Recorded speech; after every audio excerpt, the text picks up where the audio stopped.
Diabetics. Welcome to my channel, Managing Diabetics.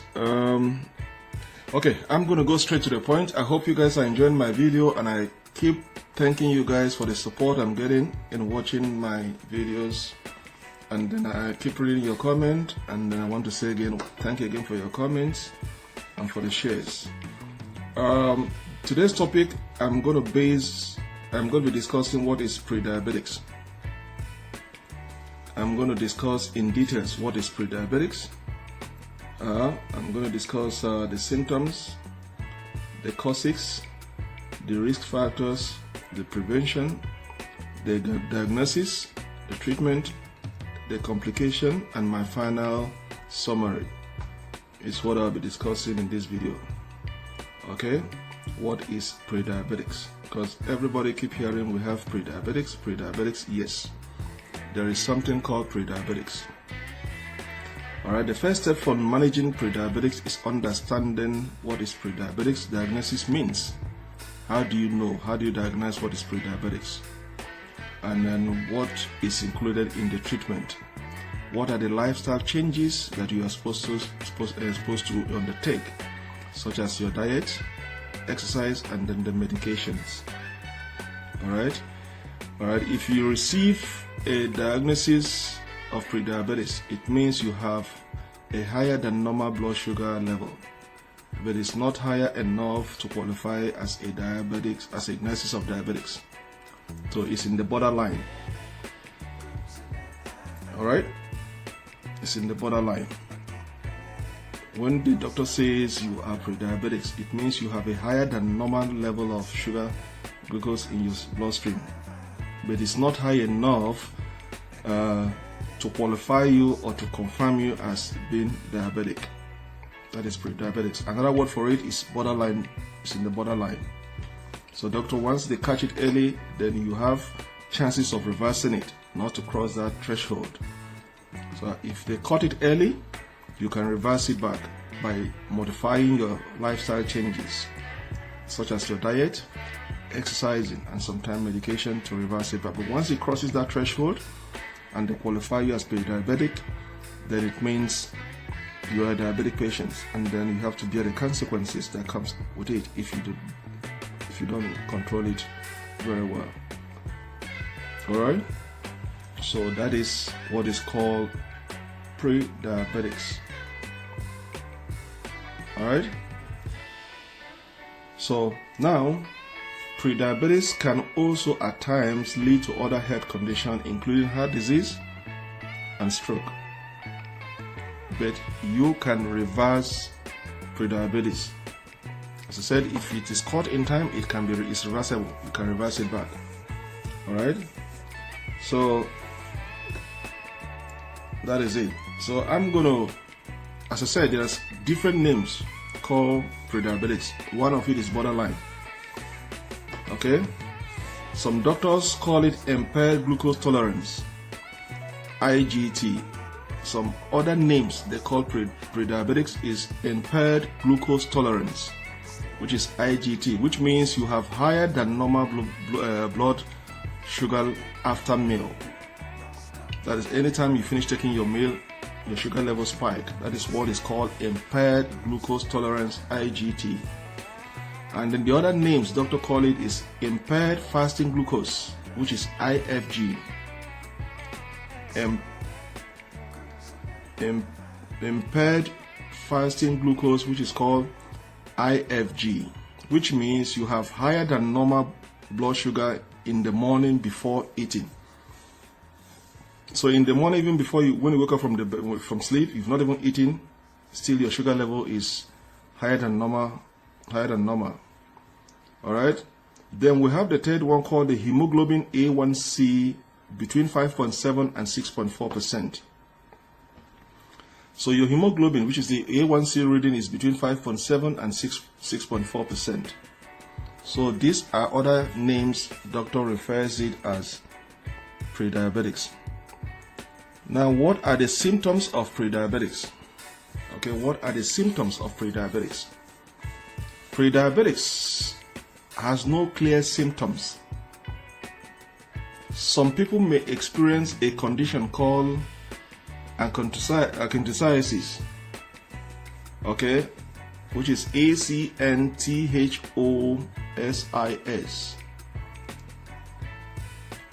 Acanthocytosis nigricans, okay, which is nigricans is spelled as nigricans, which is a sign of insulin resistance. Okay, it involves the development of dark, thick, and often vividly patch of skin. Okay, it can be associated with polycystic ovary syndrome, PCOS. Okay, this discoloration usually occurs around your elbows, your knees, your neck, your armpit, and your knuckles. When you see those dark, thick, often velvet patches of skin, this is where you can find it. Okay, if you have received a diagnosis of prediabetics, it's important to speak with your doctor. Okay, if you have received a diagnosis of prediabetics, you've gone to a lab technician and they say you are prediabetics, the next step is for you to talk to your doctor. And these are the symptoms at times. If you're experiencing this, increased thirst, that is, you're always drinking water, always drinking water all the time, and then your urination is increased. If you're urinating all the time, especially at night, tiredness, blurred vision, sores and cuts that won't heal. So if you have wounds, sores, cuts that won't heal properly, these are some of the accompanied symptoms that might come with prediabetics. Okay, these are symptoms of type 2 diabetes and may indicate that your prediabetics has progressed to type 2 diabetes. And then your doctor can order a series of other tests. Alright, so it is important you watch out for this. And what are the causes of prediabetics? What are the causes of prediabetics? Okay, your pancreas releases a hormone called insulin, and when you eat, so that sugar from your blood moves into the cells of your body and serves as energy source. That's how insulin helps lower your blood sugar level. Okay, when your pancreas releases, I'm talking about the causes of prediabetics. When your pancreas releases a hormone called insulin when you eat, so that the sugar from your blood moves into the cells of your body and serves as energy source. That's how insulin helps to lower your blood sugar level. Now, the causes of prediabetics are similar to those of diabetics, though they are at earlier stage. Okay, they primarily consist of insulin resistance. When your body is resisting insulin, okay, when your body is resisting, that usually occurs when your cells don't respond properly to insulin. Remember, I said there are two primary. It contains the cause of prediabetes has two primary.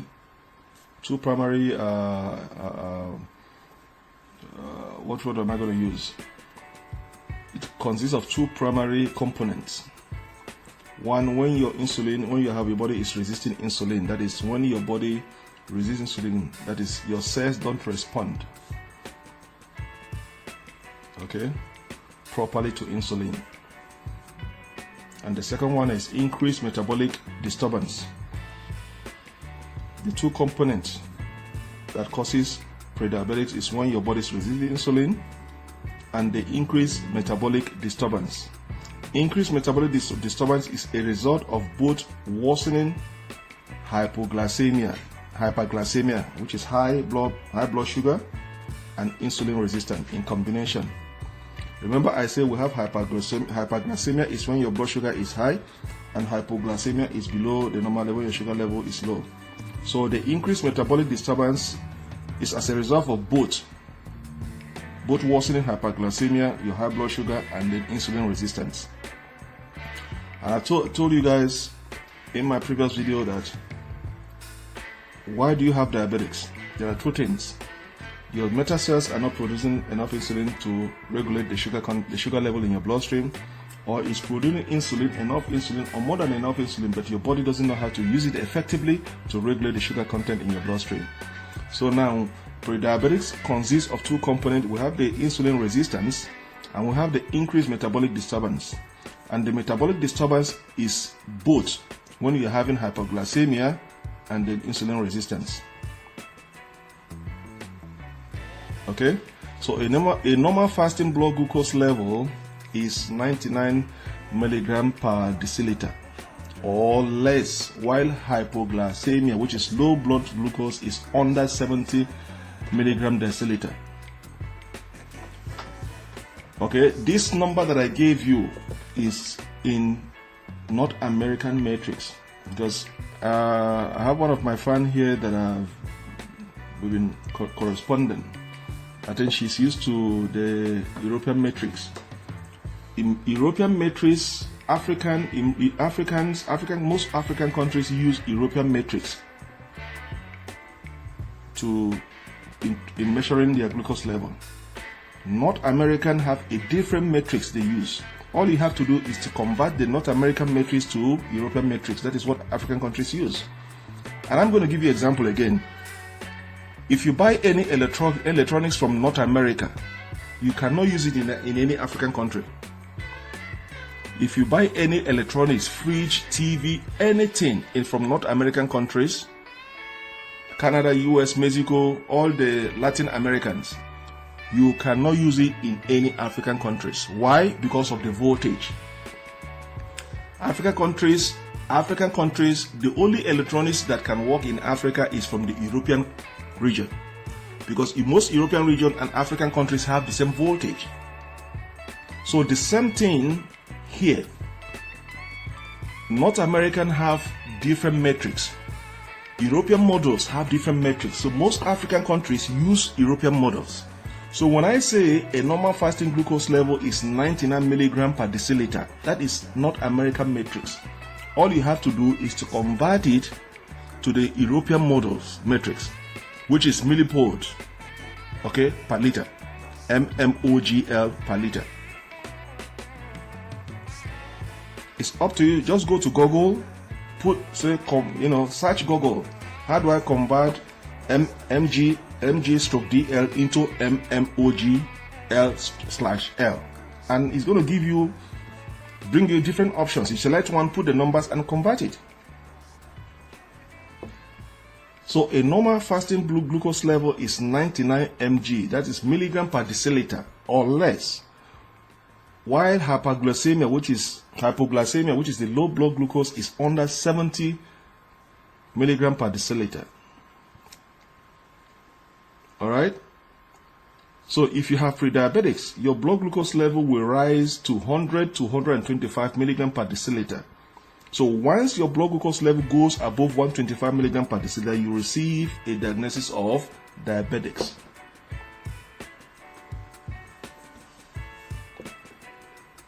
Okay? So that is it.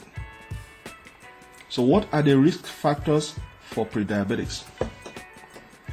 What are the risk factors for prediabetics?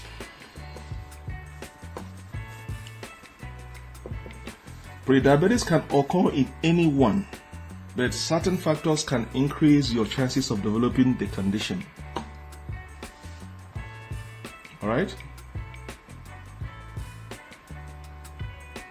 Prediabetics is strongly linked to lifestyle factors and genetics.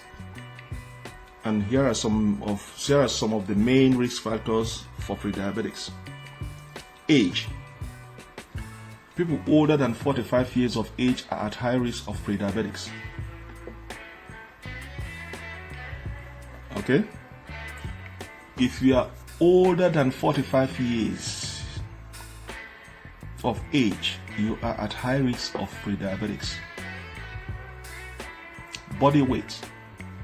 If you have a body mass index BMI of more than 25, your doctor may want to rescreen for prediabetics.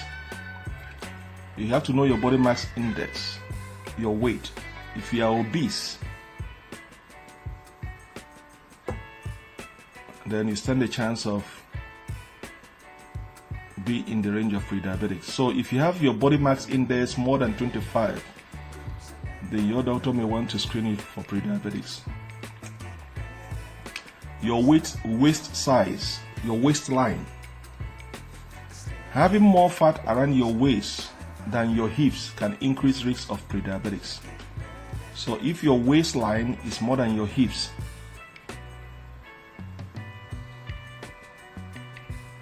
so you ladies that are jealous of when you see ladies with big hips, think twice. It might look nice outside, but there are some health condition that comes with it. So if your waistline is more than your hip, you stand a chance of prediabetics. You can measure this risk factor by checking if your waistline is 40 inches or more. If you are a person assigned male at birth and 35 inches or more. If you are a person assigned female at birth. So you ladies, watch your waistline. You men, watch your waistline. Race and ethnicity is another factor. Okay? Prediabetes can occur at higher rate in people who are Africans, African American, Asian American, Hispanic or Native American. Okay? So, if race and ethnicity also play a role in determining if you are at higher risk of being prediabetics. So, people of African American or Africans, Asian American, Hispanic or Native Americans, okay, may be prevalent of having prediabetics. Then dieting. Regular consumption of red meat, processed meat or processed food, and sugar-sweetened beverages could increase your risk of developing prediabetics. I said it in my video, one of my videos, to avoid red meat, processed canned food, processed meat. Anything, most food you eat contains sugary items. Avoid it because this could put you on a higher risk of developing prediabetics. Physical inactivities. If you don't involve yourself in exercising. Physical inactivities, lack of exercising. Not only can getting regular exercise help to keep up a moderate weight, but it can also lower your risk of that prediabetics. So if you are not involved in any physical activities, you stand a chance of developing prediabetics. Your family history. I said most diabetics can occur in two ways. It's hereditary. It's in your family trait. It goes from generation to generation. So if you have a family history, then you are prone to having prediabetics. The other way you can be diabetic or prediabetic is your lifestyle, your dieting. So if you have an immediate relative with type 2 diabetics, you may be at higher risk of developing what? Prediabetics. So family history also play a role.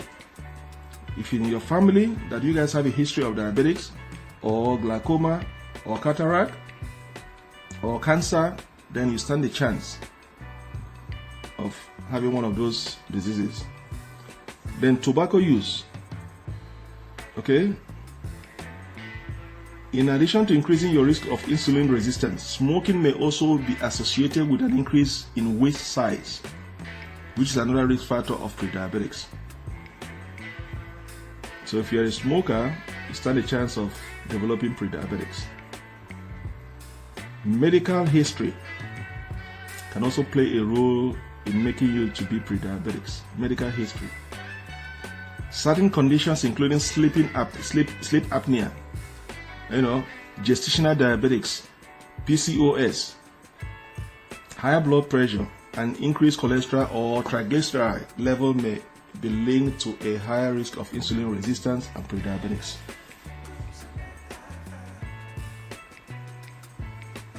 Okay, so that is it. Then how is prediabetics diagnosed? It's the same thing with the way they diagnose diabetics is the same way they diagnose prediabetics. Your doctor will need to order a blood test. We call it blood test or blood work for an accurate diagnosis. This means drawing a blood sample to send to a lab. Okay? So the result can vary depending on the type of test. So that's why I said once your doctor sends a requisition form with you to a lab technician, there are certain questions he's asking there on those forms, and when he gets the result, he will interpret those results and know if you are pre-diabetics or diabetics. Alright? And there are other devices you can have at home to measure your glucose level, like the one you prick your finger and take some blood in a lancet and measure and get a reading of your glucose level. Alright? But the best way I would advise everybody is, if you are not sure, or if you're having some symptoms that you are not sure, go and see your family doctor to carry a blood work to know if you are pre-diabetics or full-blown diabetics. Then the other test again, how to diagnose it, is a hemoglobin A1C test. Okay? Your hemoglobin A1C test is another way of diagnosing if you are a diabetic or pre-diabetic, because your hemoglobin A1C test is an average percentage of your glucose level for the period of 3 months, 2 to 3 months. Okay? So that's another way to diagnose it. An A1C value of 5.7% to 6.4% is diagnosis of prediabetics. A second A1C test is recommended to confirm the result. The higher the A1C, the higher the risk that you are prediabetics will progress to type 2. So another way diagnosing prediabetes is fasting plasma glucose test. Fasting plasma glucose test is another way to diagnose prediabetics. Okay? During a fasting plasma glucose, which is FPG test, a doctor will ask you to fast for 8 hours overnight before you eat. A healthcare professional will take a blood sample for testing. So you eat before you eat, because when you eat your last food, you go to bed. From the time you go to bed till the following morning you wake up is about 8 hours or more. That is when the healthcare professional will take a blood sample from you for testing. That is what is called fasting plasma glucose FPG test. Okay? A blood sugar level of 100 to 125 milligram deciliter indicate prediabetics. So you have to convert it to millimoles per liter, which is mmogl/L, to know the equivalent. Now, another way to diagnose prediabetics is oral glucose tolerance test. Oral glucose tolerance test. Okay? An oral glucose tolerance test, OGTT, also require fasting. A doctor will check your blood glucose level twice. Once at the beginning of the appointment, and then 2 hours later after you drink a sugary drink. If your blood sugar level reads 140 to 199 mg/dl after 2 hours, then the test indicates IGT or prediabetics. Okay? Then how do we treat prediabetics? Treatment of prediabetes can also be thought of as preventing type 2 diabetics. They are more or less similar. If a doctor gives you a diagnosis of prediabetes, they will recommend certain lifestyle changes. Okay? The most common ways to manage prediabetics are: 1. Keeping up a diet that's rich in fiber. I keep saying it on my video, if you're diabetic, your food, you have to consume more of fiber. Keeping up a diet that is rich in fiber, less carb, rich in fiber. Exercising regularly. You have to exercise regularly. Keeping up a moderate weight. You have to reduce your weight. If you are obese, you have to reduce it. Now, men, gone are the days that big tummy is a sign of good living. No, that was in the 60s, 70s, that when you see a man with big tummy, they say, hey, he's living well. No, gone are, those are lack of knowledge. If you have a big tummy, you have a health issue. I'm talking about men now. If you have a big tummy, protruding big tummy, there are men that when you see their tummy, it's like they are pregnant with 4 children, they are pregnant with 4 kids inside it. That is not a sign of good living. That is an underlying health issue that you have to go and know how to bring down that tummy down. So keeping up a moderate weight is another way to manage prediabetics. And then taking a medication if doctor prescribed it is another way of managing prediabetics. Some people with diabetes choose to use contemporary and alternative medicine treatment to manage their condition. That contemporary and alternative medicine can include taking supplement, medication, and acupuncture. Always check with your doctor before starting any CAM treatment because they may interact with your medication. Now, I'm going to give a direct advice to our African people. Somebody asked me that question yesterday. Can he or she use native medicine? And my answer is straightforward: no. One thing you have to understand with diabetics, it has no cure. When they say you are diabetic, you are fighting against your life. You are fighting to save your life. You are fighting to save your organs. You are fighting to avoid going blindness so that you see your beautiful wife every day, your handsome husband every day, your beautiful kids every day. You don't know the importance of your eyesight until you lose it. To avoid amputation, you don't know the importance of having 2 feet, 2 legs until you lose one. So when they say you are diabetic, you are fighting against time. You are fighting to save your life, to live for your family. So when you are diabetic, please, there is nothing like using native traditional medicine to save it. It doesn't work. The more you resort to traditional medicine to fight diabetics, the more you are getting closer to your grave. And do you know why? I have lost a lot of family members within a space of 2 years that die of diabetics.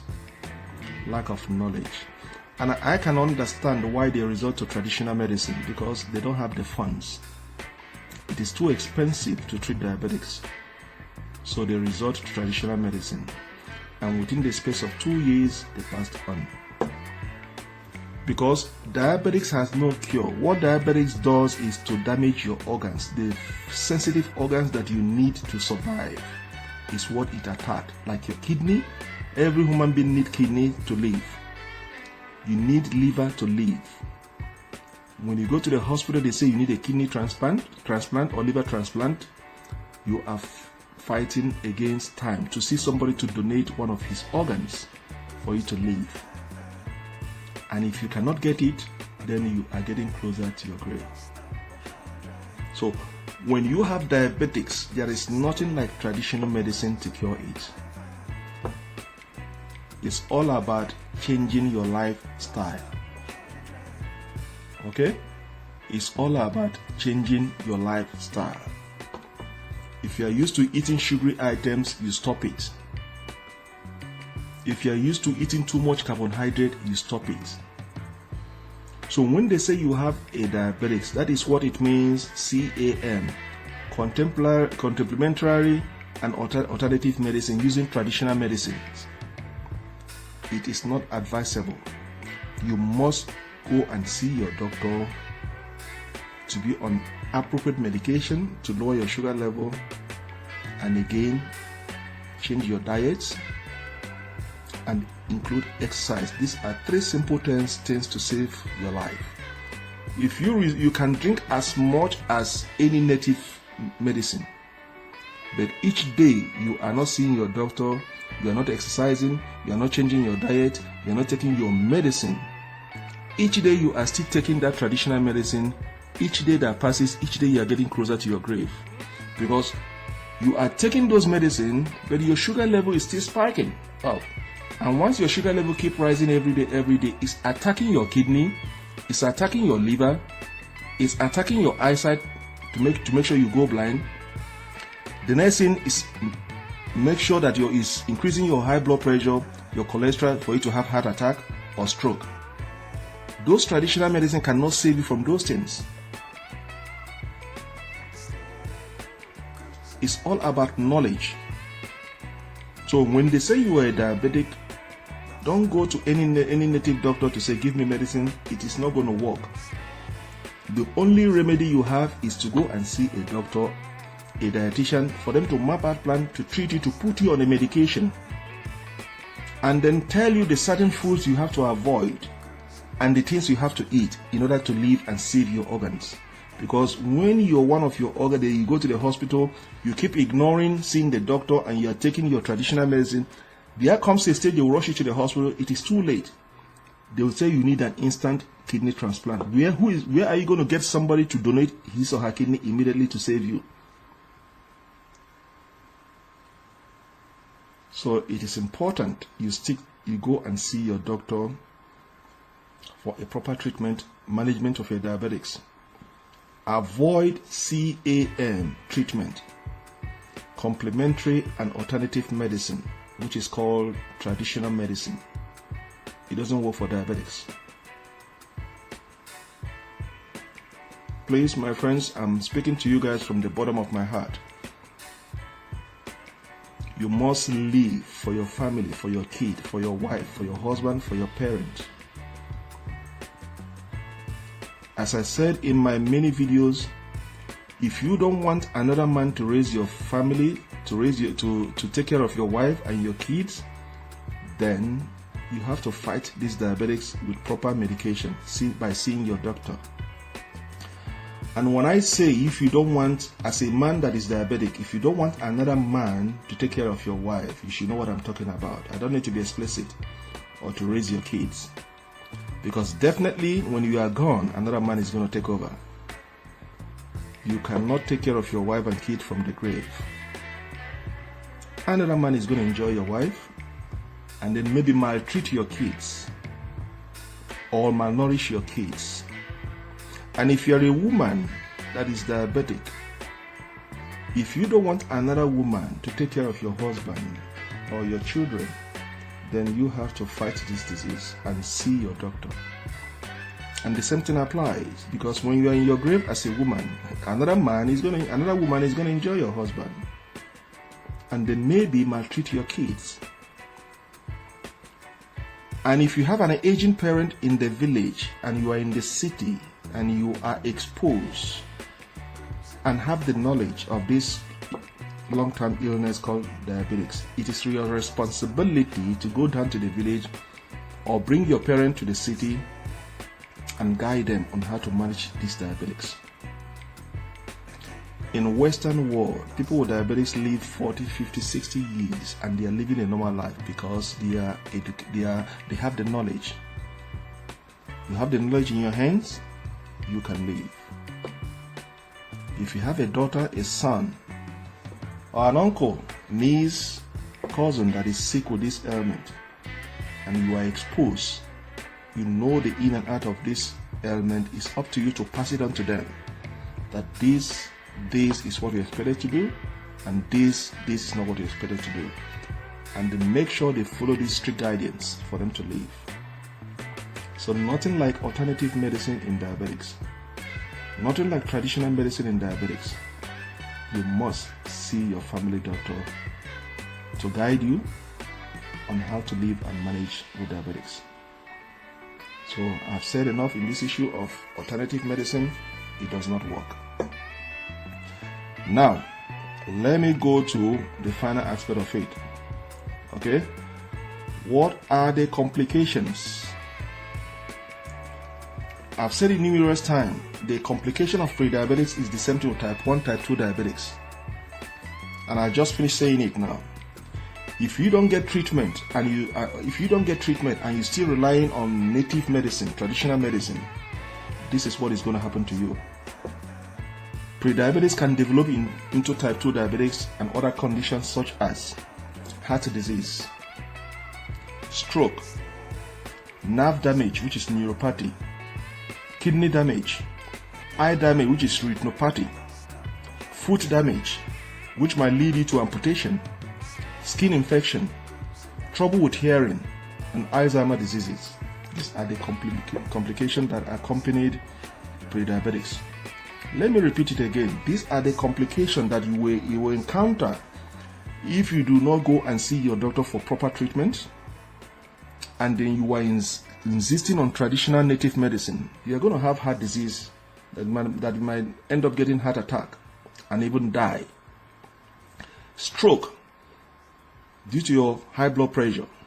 Nerve damage, which is neuropathy. Because once your nerves in your legs are damaged, you are going to be having a burning sensation on your feet. Kidney damage, eye damage. Your retina is going to be damaged because you have a sensitive arteries in your eye that is attacked, and then you go blind. Foot damage that might lead you to amputation, skin infections, trouble with your hearing, and Alzheimer's diseases. These are some of the complications that accompany prediabetics and even type 2 diabetics if you do not take proper medication from a proper doctor and you are insisting on traditional medicines. But one good thing is prediabetics, if it is caught in time, is reversible.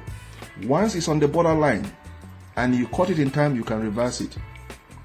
But to reverse it, you have to change your lifestyle. Okay? So that is it on prediabetics. Okay? Now, what are you expected to eat if you are prediabetics? You will have to have more of fish with omega-3. As a pre-diabetic person, have more of fish that has omega-3 fatty acids, such as salmon and tuna. Secondly, vegetables rich in fiber. Third, fruits. And the fourth one is high fiber foods, such as whole grain foods. Okay? Now, the things you should have less, the things you should consume less. Reduce your sodium intake, salt, alcohol, limit it to 1 drink per day. Foods that have added sugar and unhealthy fat. There's a difference between added sugar and dietary sugar. And then less carb. Okay? So, prediabetes is reversible. You can prevent or slow the development of prediabetes and diabetes by making lifestyle changes, including keeping up moderate weight. Okay? So, these are the things you're supposed to know. You know, eating a very healthy food, exercising. Okay? These are things you're supposed to do. These are the changes you're supposed to do in your lifestyle. Okay? So now, having said all this, what is my final takeaway in summary to conclude this broadcast? If left untreated, prediabetes can cause several health issues including type 2 diabetics, heart disease, and stroke. But one good news is it is reversible if caught in time and if life changes are made. In addition to all what I said previously, following a health-promoting, well-rounded diet, getting regular physical exercise, and taking medication as prescribed by your doctor can help prevent prediabetes progressing. So fans, this is what is called prediabetics. And I hope I've made justice to this topic. And once again, I thank you guys for watching this channel. Alright, please do not forget to subscribe to my channel. Do not forget to follow me. Share this channel, invite your friends. Okay, and one more thing, in my videos that I've been dropping, please, if you are my fan and you like what my content are, what I'm dropping regarding this diabetics, or you have a family member that is diabetic and you want this channel to grow, please, I beg of you, my fans, on my Facebook page, there is a button for YouTube. I have a YouTube page because most of my friends are on Facebook, but I'm not seeing you guys in YouTube. I want you, after watching my video, go to my Facebook page, click on the YouTube button there. It's going to direct you to my YouTube page and you subscribe there. I have more content there. Subscribe in both channels. Watch both channels. Okay, so anytime I drop more new videos, you'll be the first person to get notification. Or you can go to YouTube search engine button, use the same name, search for my name. My page name is there in YouTube, and then subscribe. And I'm going to be keeping an eye on all my fans on Facebook. If I see you on subscribe to my YouTube channel, I'm going to give you guys a shout out. Okay, so please go to my YouTube channel page and subscribe. It's just a click of a button, you subscribe, and then you share. This is how you grow the community. Let's grow together as a community. So please do me that favor and go to my YouTube page and subscribe, so that there is more content on my YouTube page, so that you guys, you are getting 2 in 1. Alright, so I thank you guys for watching my channel, and I'm going to see you guys again in the next video. Alright, so goodbye. Thanks, bye.